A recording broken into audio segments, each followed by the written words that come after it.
Now, BlackRock just signed a deal with Coinbase. And I wanted to talk about it because, we all know BlackRock, and we've mentioned numerous times. We talked about even last podcast, Daniel, that has 11 trillion assets under management. Holy shit, 11 trillion assets under management. It's massive. But when you look under the hood about this announcement, which I did, and some people did, it's much bigger than that. Because they signed a partnership with BlackRock with their Aladdin platform.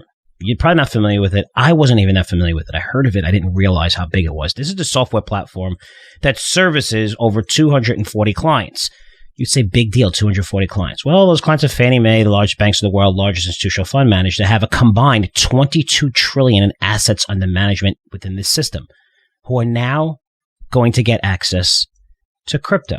And okay, you have access to crypto. It's another asset class, right? So when you look at that amount of money, ARK published a report, and they did a lot of, they have a lot of math behind it and everything. But again, I'm just going to tell you what they reported, who are pro-growth, pro-crypto.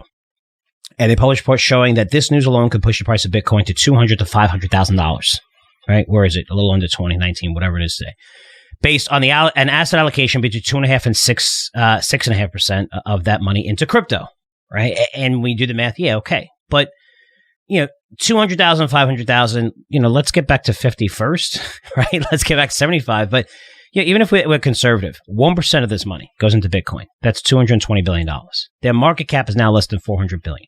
So at 2 or even 3%, the amount of money that's going to go into crypto and into Bitcoin is incredible and can push us up significantly, double, triple, pretty easily. There's a bigger point here I think you need to understand. I think everybody, and I feel like this is lost when you see this, Daniel, is that you have to ask yourself, why is BlackRock doing this? Why did JP Morgan reverse? Right? Why did Jamie Dimon say, Bitcoin, all this shit, garbage, and now they're into crypto? Why are all these asset managers reversing? It's because their clients want this. And why do they want it? Because people are like, oh, they want to speculate because Bitcoin's... No. You talked about it earlier, Daniel, where you see in crypto. This is where all the innovation is coming from. All right, so someone who's covered innovations, who's been to the Consumer Electronics Show for, how many years, over a decade, have great contacts in technology, getting in early, just so many amazing trends, right? About 5G, EVs, all this stuff, just reporting live from the Consumer Electronics Show. And again, having, being invested in a lot of these things. Whether it's data analytics, you go back even further, Internet of Things, being there when Chambers made that speech that, almost everything's going to be connected and trillions of devices or what was the number? I think he said something like, was it trillions? It was something like 25 billion. And I'm like, wait a minute, a little over 7 billion people. How's that possible? I didn't realize, and nobody realized he meant that anything that could get connected would be connected, which is what we're seeing today. Now, the point of this is, where's the innovation coming from? Okay. You're seeing extensions and you're seeing 5G get better and better and better. AI is certainly getting better and better, right? These are existing trends that are getting enhanced. When I'm talking about change the world innovation, I'm talking about DeFi, DAO, which is governance, right? You not just have a board of directors, you have everybody voting. Go look at Anderson Horowitz and they wrote a great piece on DAO. Look at NFTs. Yes, we just saw Bill Murray with a charity and, they wound up stealing some of the money and someone put up that money. NFTs are great. They have to be regulated. There's a lot more to go. It's kind of like crypto in 2015, 16. Now you're seeing much more security on it. It's more secure. People don't go to Coinbase and think their money's going to get stolen anymore.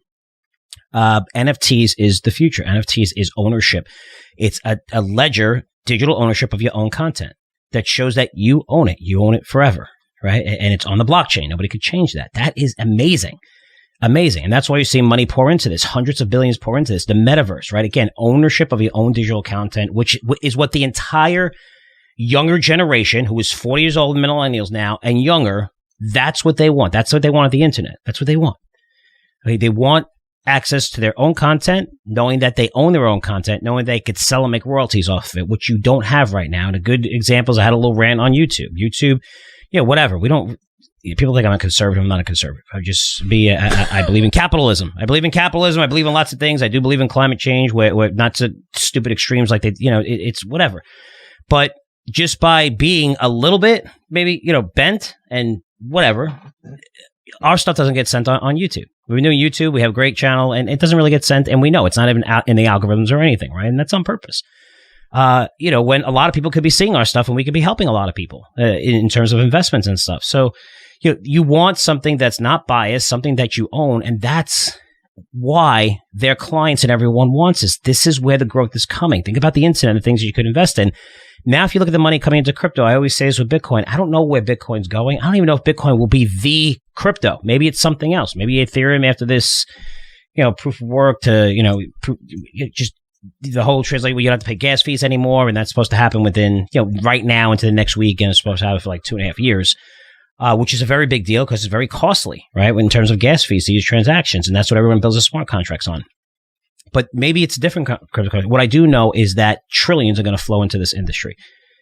Trillions are going to flow into this industry. This is where the innovation comes. This is what's exciting. This is where all the big money is going into right now. And it could take a year. It could take 6 months. But, we have a lot of shit going on globally in a global recession right now, which is pretty crazy. But when you look at crypto from that point of view, saying that this is what people want, here are the biggest asset managers saying, okay, if you want it, here you go. And I have to tell you, crypto deserves an asset allocation like gold. I'm not crazy about gold, and I see gold go up a couple of days in a row, which is nice.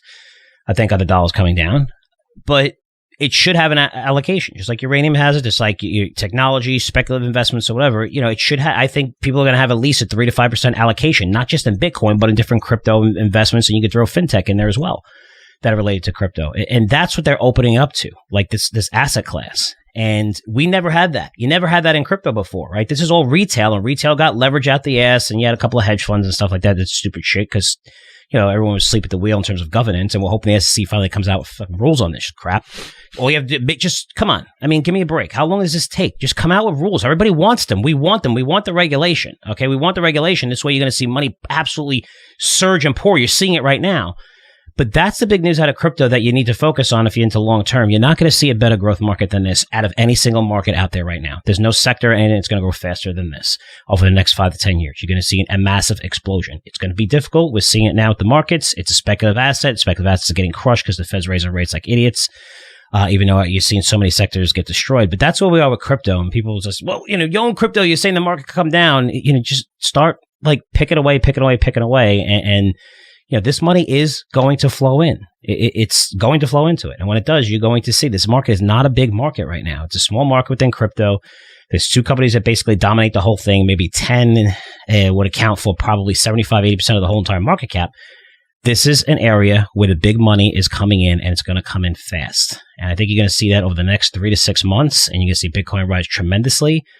But you have to look at the news a little bit and not just say, well, Bitcoin's a speculative garbage asset. There's a lot more under the hood here. This is where the innovation is coming from. And everybody, and investors, especially big investors, institutions, they want to get into this. They need to get into it. And that's why they're fighting for it. And now they're getting their way with these institutional money managers deciding to partner with these big guys.